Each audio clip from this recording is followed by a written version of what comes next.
Ya son las 7 de la mañana con 2 minutos. Gracias por su amable sintonía en nuestro espacio de entrevistas de opinión Gama Noticias a Fondo. Hoy nos acompaña el asambleísta por Azuay, Leonardo Berresueta, vicepresidente de la Comisión de Seguridad, con quien dialogaremos sobre las reformas al Código Orgánico Integral Penal. Muy buenos días, gracias por acompañarnos. Bienvenido a este espacio.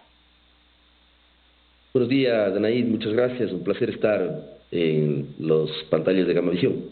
Muchísimas gracias. Bueno, iniciando con este diálogo informativo, en tiempos de conflicto armado, el Código Penal es el instrumento jurídico para castigar los delitos y la corrupción.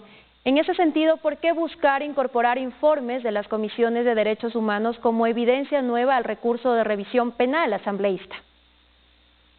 Bueno, hay que tener en cuenta, Anaís, que el ordenamiento jurídico ecuatoriano ya genera, ya autoriza y establece la posibilidad de que se pueda plantear un recurso de revisión. Los recursos de revisión existen desde hace mucho tiempo en el Ecuador y en este caso, pues lo que se está planteando es la posibilidad de que a raíz de las sentencias de la Corte Interamericana de Derechos Humanos o de informes que de alguna manera lleguen desde las comisiones especializadas de las Naciones Unidas, puedan de una manera puntual ayudar o abonar a que los jueces de la Corte Nacional de Justicia puedan revisar este tema. Pero, digamos, esto ya existe en el ordenamiento jurídico de varios países, utilizando el derecho comparado, y en el caso del Ecuador, el recurso de revisión ya existe como tal.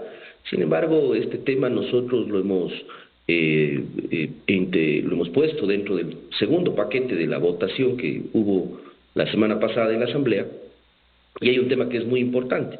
Nosotros, en aras de poder avanzar en este tema y que pueda salir una buena ley y que pueda haber consensos para poder aprobar el Código Orgánico Integral Penal, en el segundo paquete de votación que planteó el asambleísta Fernando Cedeño, nosotros hemos votado en contra de esa posición. Así que, en aras de poder avanzar, nosotros hemos establecido esta posibilidad y hemos votado en contra de que pueda también las sentencias de la Corte Interamericana de Derechos Humanos y los informes de la Comisión puedan ser una causal para el tema del recurso de revisión. Así que ahí está una muestra muy importante de que nosotros hemos dado pasos fundamentales en el momento de la construcción de las reformas al Código Orgánico Integral Penal.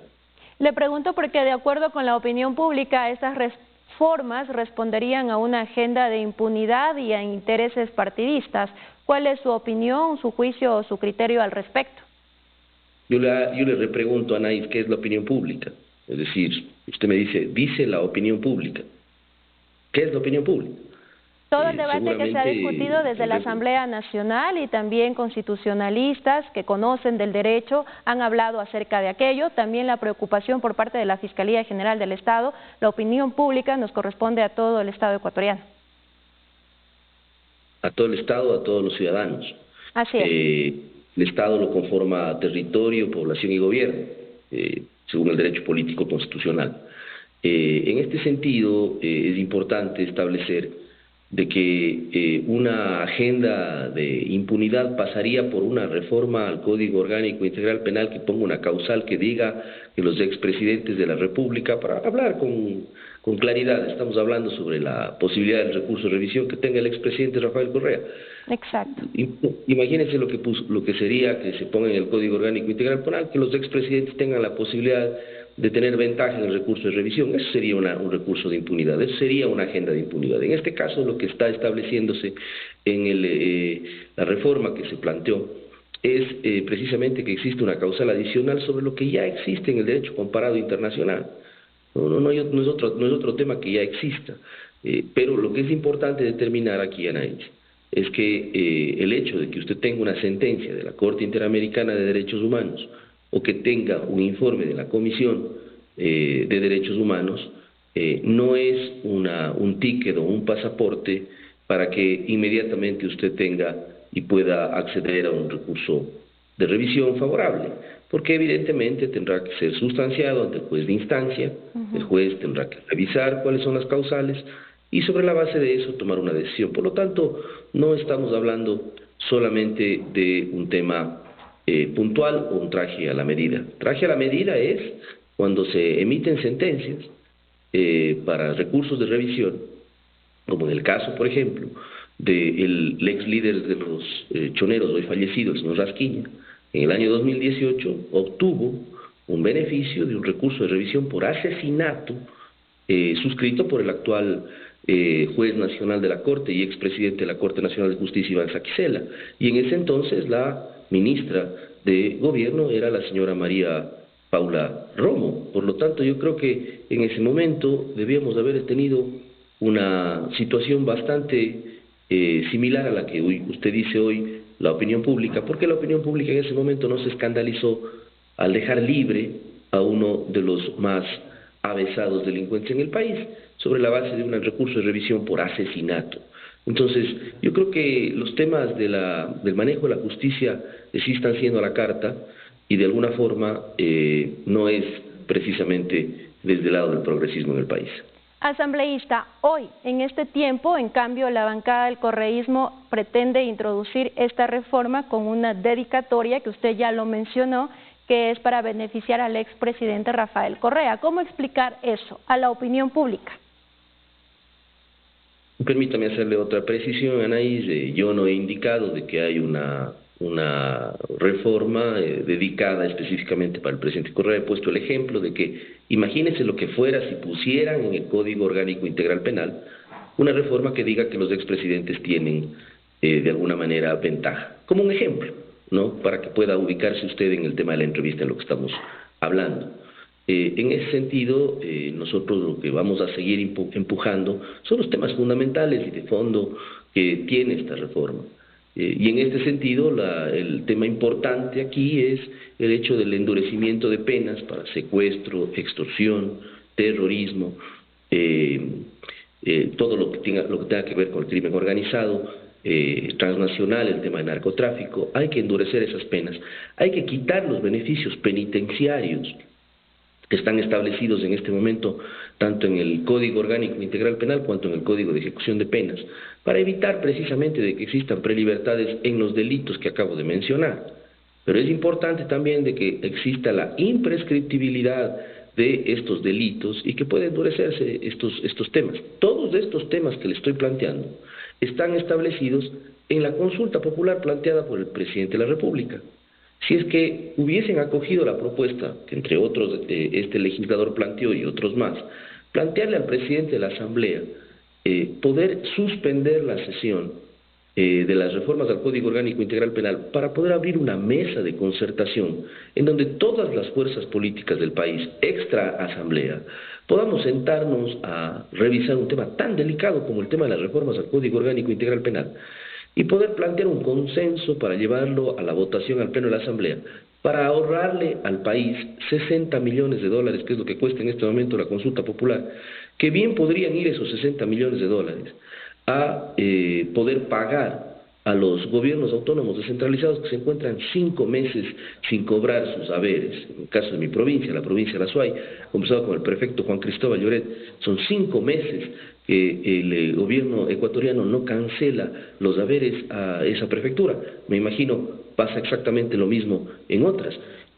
Destinar esos recursos al tema del fenómeno del niño, a poder dar y mitigar los efectos que ya lo vamos sintiendo en la costa ecuatoriana del fenómeno del niño, y no gastarnos 60 millones de dólares sobre la base de una oferta de campaña, que lo que bien podría hacer es ahorrarse y poderla plantear en el Pleno de la Asamblea. Por lo tanto, yo creo que las reformas como tal son viables, pero creo que hay un manejo político, en esta ocasión, un manejo político equivocado de parte del gobierno, un manejo político equivocado de parte del presidente de la Asamblea, y en ese sentido hacemos un llamado para que se pueda revisar esa estrategia y poder generar los acercamientos necesarios en las bancadas para poder aprobar estas reformas al Código Orgánico Integral Penal, que a la vista de lo que está sucediendo va a ser bastante complejo que puedan pasar. Asambleísta, entonces ustedes no apoyan la consulta popular. Nosotros apoyamos lo que se manifieste los ciudadanos siempre en las urnas. La democracia se hace con más democracia. Lo que a mí me parece absolutamente innecesario es gastarse 60 millones de dólares en este momento en una consulta popular que bien podría haberse ahorrado con las reformas planteadas al seno del Pleno de la Asamblea Nacional. Yo creo que es importante que estos temas se traten en el país, pero creo que pudimos haberle ahorrado 60 millones al Ecuador. A mí me preocupa mucho que estas reformas se demoren en entrar en el ordenamiento jurídico ecuatoriano, porque, a ver, vamos a ir a las urnas en abril próximo, el 21 de abril. Luego de eso tendrá que verse los resultados, pasar las impugnaciones hasta en última instancia en el Tribunal Contencioso Electoral, en el caso de que existan, simplemente estoy poniendo un ejemplo, no lo tome literal. Y luego vamos finalmente al tema de poder incorporar esto en el ordenamiento jurídico ecuatoriano. Nuevamente capaz tiene que conocer la propia Asamblea, nuevamente, no para aprobarlo, sino para conocerlo. Y por lo tanto, esto va a tomar por lo menos unos 6 meses hasta que ingrese al ordenamiento jurídico ecuatoriano. Se le fue la mitad, más de la mitad ya, las 3/4 partes del gobierno del presidente Noboa, cuando tranquilamente en este momento, con las reformas que están planteadas y con la votación que está pendiente en la Asamblea, se pueden incorporar estos temas y poder aprobarlo inmediatamente. Ganamos tiempo, ahorramos dinero y somos más eficientes, pero no pensamos solamente en las elecciones como lo está pensando el presidente de la República. El presidente está pensando en cumplir su oferta de campaña, y está bien, es una oferta de campaña y la quiere cumplir, pero ¿a costa de qué? De 60 millones de dólares y 6 meses de retraso para que entren en vigencia estas reformas. Asambleísta, pero bueno, también se plantea que se debería archivar todo el proyecto de reformas al COVID porque también todos los artículos estarían con problemas, por ejemplo, el levantamiento de la reserva sobre las investigaciones de la Fiscalía. De igual forma, también las organizaciones están preocupadas, las organizaciones de la sociedad ecuatoriana están preocupadas sobre la aplicación también de estas reformas al momento de aumentar también las penas de los delitos. No es que necesariamente vaya a acabar con la delincuencia en el país. Solamente la puntualización allí en el sentido de que el planteamiento de levantamiento de la reserva de la investigación previa no la planteó el bloque de la Revolución Ciudadana, la planteó otra organización independientemente quién haya sido, pero esa es la preocupación de la ciudadanía. Independientemente de lo que usted me está preguntando, yo le estoy contestando porque la entrevista gira en relación a que nosotros hemos planteado reformas, pero me parece importante que usted sepa y que sepa la opinión pública efectivamente de que estamos frente a una serie de planteamientos que se han hecho para las reformas al Código Orgánico Integral Penal, cerca de 84 reformas, de las cuales una de ellas la planteó otra organización política, el tema del levantamiento de la investigación previa, no fue el bloque de la ARC.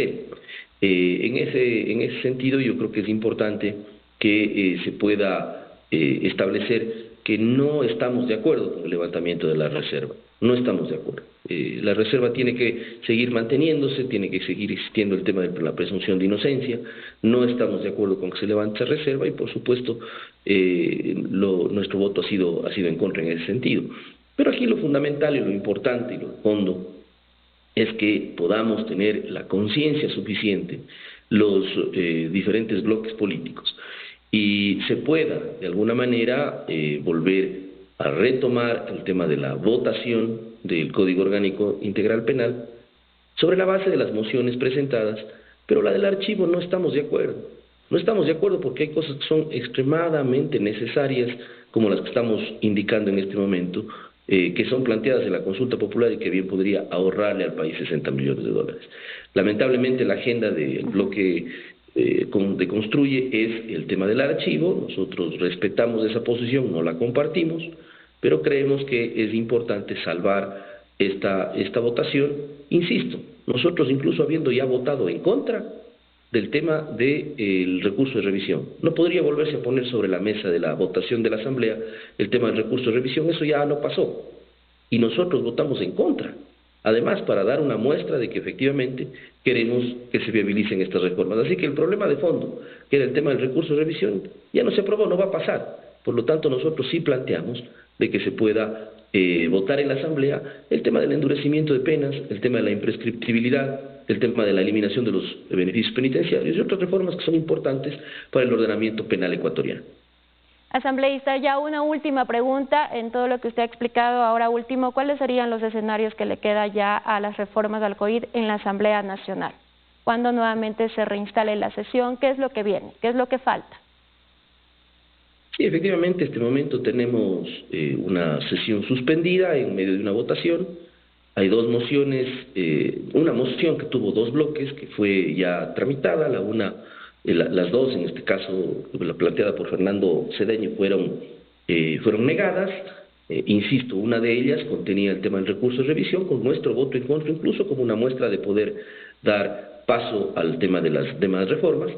Y en este momento quedaría la moción que ha sido presentada por una asambleísta del bloque de ADN, de votar por 5 bloques por separado, y en ese sentido abrir nuevamente la votación para poder revisar el tema de las reformas. Nosotros aspiramos de que dentro de los 60 días que da la ley, luego de conocido el informe de segundo debate, pueda tratarse este tema para evitar el archivo. Y ahí depende ya de la voluntad del presidente de la Asamblea, Henry Kronfle, que, insisto, yo el día de la sesión me acerqué, le dije, suspenda la sesión, abramos una mesa de diálogo. Lamentablemente no tuve una respuesta positiva, fue muy enfático en indicarme que se va a continuar con la votación y otras razones, pues que las he comprendido, no las comparto, pero las he comprendido. Por lo tanto, creo que en este momento queda y corresponde que el presidente de la Asamblea pueda convocar nuevamente a la sesión correspondiente para terminar la votación y ojalá antes de los 60 días. Esperamos que pueda darse esto lo más pronto posible para darle al Ecuador las reformas que se necesitan, sobre todo en el combate a la delincuencia organizada. Gracias, asambleísta, por esta entrevista. Que tenga un excelente día martes. Que pase muy bien. A usted, muchas gracias, muy amable. Gracias, son las 7 de la mañana con 19 minutos. Agradecemos al asambleísta por Azuay, Leonardo Berresueta, vicepresidente de la Comisión de Seguridad, también de la Asamblea Nacional. Nos vamos a una pausa comercial, enseguida regresamos con más.